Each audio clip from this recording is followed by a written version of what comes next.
बिस्मिल्लाहिर्रहमानिर्रहीम अल्लाहुम्मा सल्ली अला सय्यिदिना मुहम्मदिन व आलि मुहम्मद। मैं हूं मन्नान अशरफ और आप देख रहे हैं आपका अपना यूट्यूब फेसबुक चैनल। भाई ये कि इस टाइम के ऊपर आटे को पर लग गए। आटे की कीमत हर दिन हर घंटे के अंदर बढ़ती चली जा रही है। इस टाइम आटा जो है 160 रुपए किलो हो गया है। मुर्गी जो है 630 रुपए किलो हो चुकी हुई है। ये हर दिन ऊपर कीमत जा रही है और अल्लाह ना करे कुछ लोग दावा कर रहे हैं कि आटा जो है 200 रुपए किलो तक चले जाएगा और जो मुर्गी है तकरीबन 1000 रुपए किलो तक चले जाएगी। पाकिस्तान में इसके अलावा जो है मुर्गी के अलावा चावल, दालें, फल का कीमत, सब्जियां, ये भी बहुत तेजी के साथ इनकी कीमतें जो बढ़ती चली जा रही है। चावल स्टॉकी पड़ गए हैं, स्टॉक होना शुरू हो गया है। इसके अलावा दालें जो है रोजाना की बुनियाद पे एक मन के पीछे 400-500 रुपया बढ़ रहा है। यार हमारे मुल्क में यानी कि इतनी बेहिसी हो गई है कि अच्छा ये मुल्क पे जैसे कोई मुश्किल हालात आती है तो जखीरा अंदोज एक्टिव हो जाते हैं और वो पूरी कोशिश करते हैं कि जहां जहां चावल पड़ा, दालें पड़ी है, फटाफट उसे खरीद के स्टोरों की जीनत बना ले। और हमारी इंतजामिया जो है वो सुबहान अल्लाह, क्या बात है उनकी, वो ऐसी खरगोश की नींद सोते हैं, ऐसी खरगोश की नींद सोते हैं। यार आप एक दफा वैसे हुकूमत को चाहिए कि जितनी ब्यूरोक्रेसी है, सबकी तनख्वाहें, सबकी गाड़ियां जो है ना वो बंद कर दे, जब्त कर दे और उन्हें कहें कि भाई जी मोटरसाइकिल पे फिरो, ताकि आप लोगों को पता चले कि काम होता किस तरह। और शदीद सर्दी के अंदर मोटरसाइकिल पे फिरो, फिर पता चलता है कि कैसे काम होता है। ये जो गाड़ियां है ना, बड़ी बड़ी महंगी, बड़ी बड़ी अच्छी गाड़ियां जो इन्हें दी गई हैं, सारी वापस ले लेनी चाहिए, क्योंकि फिर ये काम करेंगे। जब आप इनके ये गर्मी सर्दियों के अंदर हीटर चल रहे होते हैं, इन्होंने क्या काम करना है, इन्होंने सत्यानाश कर देना इस मुल्क का, क्योंकि इन्हें एहसास ही नहीं है कि तकलीफ होती क्या है। क्योंकि महंगाई ब्यूरोक्रेसी तो देखती नहीं है, लिहाजा ब्यूरोक्रेसी को क्या फिक्र है कि वो मुर्गी के गोश्त को कंट्रोल करें, चावल के स्टॉक को कंट्रोल करें, दालों का जो स्टॉक हो रहा है, जो जखीरा हो रहा है उसे कंट्रोल करें। इसके अलावा मुख्तलिफ चीजें जितनी भी मुश्किलात आती हैं अवाम को, उसका कोई देखभाल के लिए, उसके लिए कोई सद्देबाब करें। लेकिन मजाल है कोई ब्यूरोक्रेसी ये काम कर सके, मजाल है उनके कान पे जूं तक कभी रेंगी हो इस सिलसिले के अंदर। लिहाजा उन्हें इसकी तकलीफ का एहसास नहीं है। हुकूमत वक्त तकलीफ देगी तो उन्हें एहसास होगा, अदरवाइज नहीं होगा। ये बड़ी चीज अकाउंट कर रही है। अच्छा आपको मैं बताऊं कि बिलावल भुट्टो ने पूरी दुनिया से पैसा इकट्ठा किया है। जब हमारा सैलाब आया ना पाकिस्तान के अंदर, पूरी दुनिया से बिलावल भुट्टो ने पैसा किया, इकट्ठा किया। ले जी आज तक ये नहीं पता कि बिलावल भुट्टो ने जो पैसे इकट्ठे किए गए किधर, लगे किधर, है कहाँ, कौन सा कैंपिंग हुई, कौन सी इमदाद हुई, कौन सी मदद हुई, आज तक नहीं पता कि बिलावल भुट्टो ने किसके ऊपर किस तरीके से मदद की, किसकी मदद की, कैसे पैसा इकट्ठा करके लेके। बहरहाल ये एक बहुत खतरनाक बात है कि हमें हमारे मुल्क में ही पैसा आता है, हमारे पास जना पैसे का पता नहीं होता।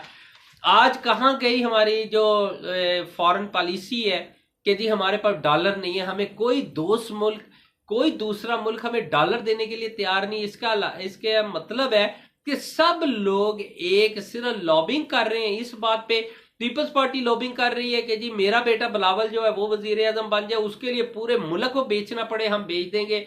नून लीग अपनी लॉबिंग कर रही है कि जी किसी तरीके से मरियम को वजीर आजम बना दिया जाए, उसके लिए पूरा मुल्क बिकता है तो भाड़ में जाए, बेच देना है।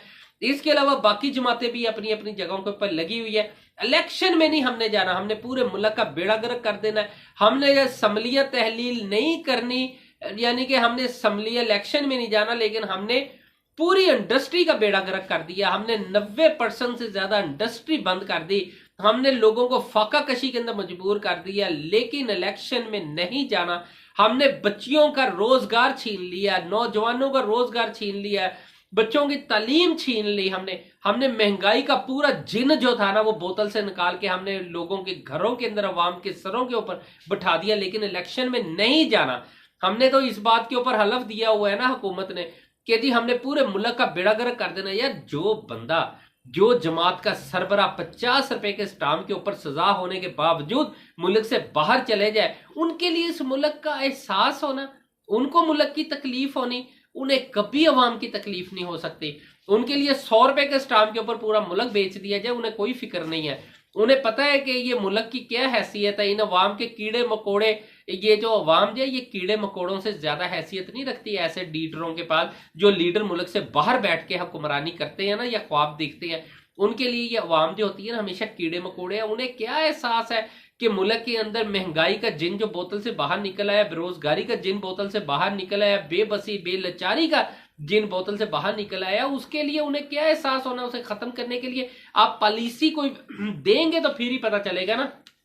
आज जोड़ तोड़ हो रहा है। आज एमएनए एमपीएस को खरीदने के लिए अरबों रुपए की कीमतें तो लग जाती हैं, उन्हें फायदा देने के लिए काम हो जाता है, लेकिन मजाल है कि आप अपने मुल्क की आम रियाया आम अवाम के लिए कोई पॉलिसी निकाल सके, उन्हें कोई खुशहाली की नजर कर सके, लेकिन इंडस्ट्री को चलाने के लिए कोई पॉलिसी दे सके। आपकी पोर्टल, आपका जो इन्वेस्टर है वो भाग गया हुआ है, आपकी मुकम्मल इंडस्ट्री बंद हो गई है, आपके पास डॉलर नहीं है, आप $500 लेने के लिए बैंक के धक्के खाते हैं, तो आपको $100 के हिसाब से सिर्फ $100 आज मिल गया तो 100 कल मिल गया।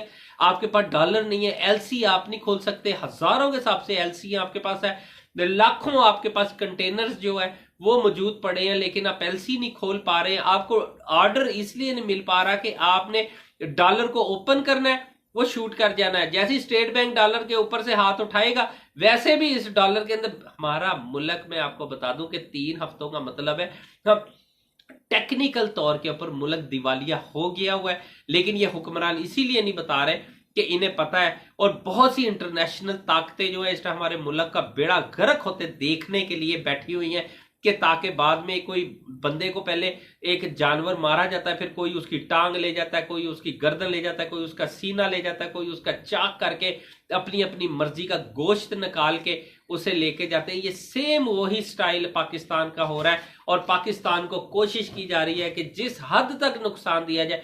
क्या ये सारे लोग इंटरनेशनल लॉबिंग का हिस्सा तो नहीं है? हम कभी कभी सोचते हैं कि ये पाकिस्तान को जिस तेजी के साथ नुकसान दे रहे हैं, क्या ये किसी दुश्मन मुल्क की पॉलिसी को तो नहीं रन कर रहे हैं? बहरहाल ये चीज बहुत ज्यादा काउंट करती है कि इन्हें दर्द क्यों नहीं है, तकलीफ क्यों नहीं है। हमारे बहुत से ऐसे जो लोग हैं, जो छुपे हुए हीरोज हैं, वो आज भी इस पाकिस्तान के लिए सिंसियरली काम कर रहे हैं, तकलीफ के अंदर है, लेकिन वो कर भी कह सकते हैं।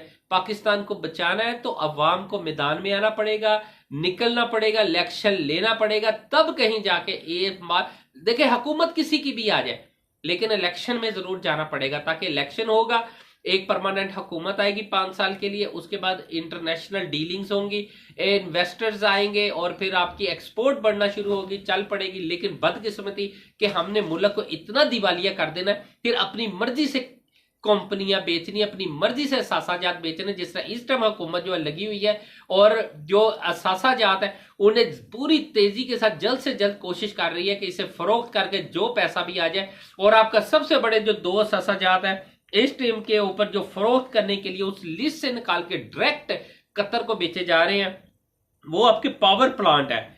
जो इस टाइम 2 पावर प्लांट है जो कतर को दे रहे हैं, और उसके अंदर तकरीबन $1.5 बिलियन जो है वो इस टाइम पाकिस्तान को मिलेगा। यार हम लोग की इस स्टेज पे पहुंच गए हैं कि अब हम हर चीज अपनी बेच देंगे।